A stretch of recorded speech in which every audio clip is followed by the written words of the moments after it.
Les incendies en Australie font de plus en plus de ravages et cette fois des fumées qui ravagent le pays ont aussi atteint le Chili, l'Argentine. Elles ont parcouru plus de 12 000 km au-dessus du Pacifique, des fumées toxiques qui ont un impact donc sur l'environnement. Aurélie Didier. L'avion militaire tente d'atterrir, mais l'opération est périlleuse.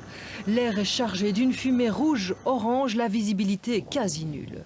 Cela rend les opérations de sauvetage très difficiles depuis plusieurs jours à Malakota, dans le sud de l'Australie, où des personnes sont toujours bloquées. Elles sont évacuées au compte-gouttes selon les possibilités météorologiques. Ce nuage épais s'est répandu à beaucoup d'endroits en Australie.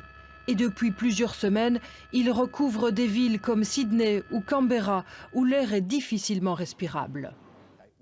Je travaille dans un musée. Je pensais que les conditions seraient meilleures à l'intérieur, mais ce n'est pas le cas, c'est horrible. C'est pour ainsi dire l'ensemble des habitants de la Nouvelle-Galles du Sud qui est confronté à des émanations prolongées de fumée. Les spécialistes de la santé n'ont jamais analysé un phénomène aussi grave auparavant, difficile d'en connaître les conséquences à long terme.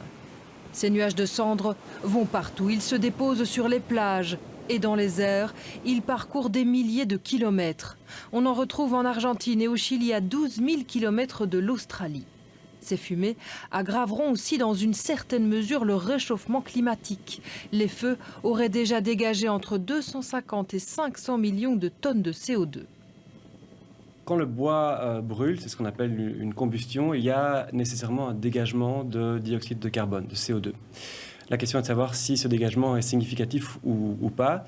On estime jusqu'à présent que les feux de brousse et les feux de forêt en Australie ont dégagé l'équivalent de entre la moitié et peut-être la totalité des émissions annuelles de CO2 en Australie, ce qui est une quantité pas du tout négligeable. Enfin, l'impact de ces fumées sur la biodiversité est majeur. 500 millions d'animaux sont morts brûlés ou asphyxiés depuis le début des feux de forêt en Australie.